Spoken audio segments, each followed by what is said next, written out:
Cette conférence va maintenant être enregistrée. Bonjour tout le monde, mercredi 9 janvier 2019, point bourse du jour. La hausse se poursuit sur l'ensemble des marchés. Elle a été de l'ordre de 1% aux États-Unis, 0,7-0,8% en Europe, et on retrouve le CAC au-dessus des 4800 points, actuellement à 4815 points. Donc il semblerait qu'on ait oublié le stress d'un retournement de l'économie.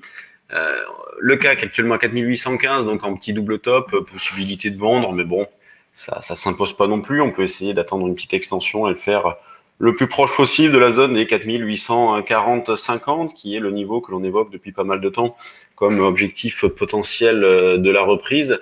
Sur le fond, il n'y a pas vraiment de changement. On a une amélioration en cours, c'est vrai. Comme je vous l'indiquais depuis le début de la semaine, on a un regain d'intérêt sur les mid et small cap.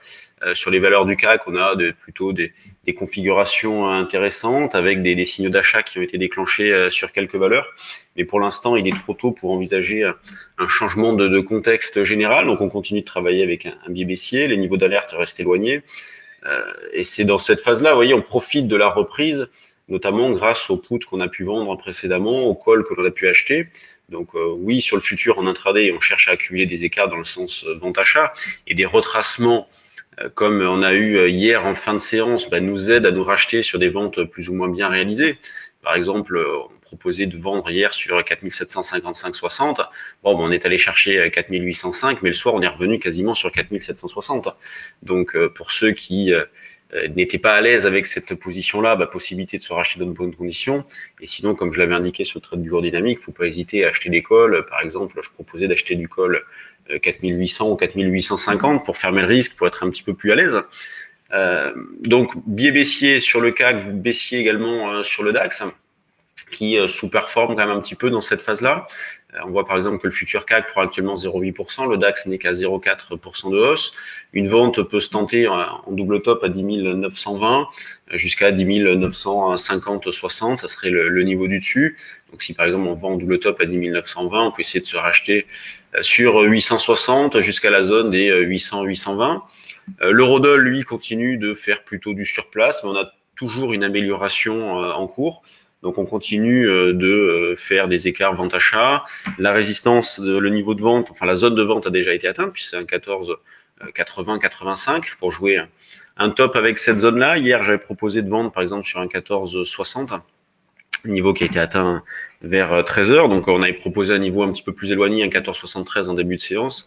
Puis au vu de ce qui se mettait en place, sur le trade du jour dynamique, je proposais de vendre sur un 14,60. Puis derrière, on est allé chercher un 14,20-30. Donc on a pu réaliser une nouvelle fois un écart. Donc dérive latérale sur l'eurodoll depuis pas mal de temps déjà. On se maintient sous les 1,15, donc au-dessus duquel on aurait une petite amélioration en cours. Vous voyez, une petite alerte qui s'est déclenchée sur Carlink, on ira voir ça après. Et donc on passerait davantage aussi au-dessus des 1,1620. Valeur du CAC, donc une majorité de valeurs dans le vert. Valeo, la plus forte hausse. Donc sur Valeo, on aurait éventuellement un déclenchement de signal d'achat au-dessus de cette zone des 27,5-28. Sinon, c'est plus loin, mais déjà 27,5-28, on aurait une amélioration.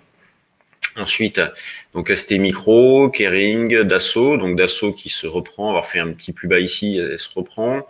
Publicis, qui est pas mal, donc ça fait partie des valeurs qui ont déclenché les signaux d'achat, Publicis, avec le croisement des moyennes mobiles et puis le franchissement de dernier plus haut, donc de décembre. Même configuration sur Peugeot, sur Airbus. À l'inverse, on a Unibail qui sous-performe un peu, tout comme Orange. Alors Orange, c'est quand même pas terrible. On est resté coiffé par la moyenne mobile à ce moment-là. Ce que fait Sanofi, pas grand-chose. Que fait Total? Bon, pas grand-chose non plus. Donc les moyennes mobiles se sont croisées. On a un signal qui est fixé, mais pour l'instant pas déclenché. Donc pour ceux qui connaissent notre méthode d'intervention, on est en zone de contre-signal. Quand on regarde les mid et small, alors on va aller voir Carlink du coup pour voir pourquoi une alerte s'est déclenchée. Hop. Donc effectivement, donc Carlink, on vient de franchir les derniers plus hauts, donc signal d'achat déclenché. Alors bon, c'est une petite valeur, hein. On voit que le volume est pas non plus énorme, mais bon, il y a un petit peu d'intérêt en ce moment. Il y a du potentiel, elle a pas mal baissé. Objectif éventuel à la zone des 4,50, 4,70 pour commencer. Quand on regarde donc les autres valeurs qui bougent avec un petit peu de volume, qu'est-ce que l'on trouve dans les screeners? Donc on a ADP qui baisse pas mal de 4-5%.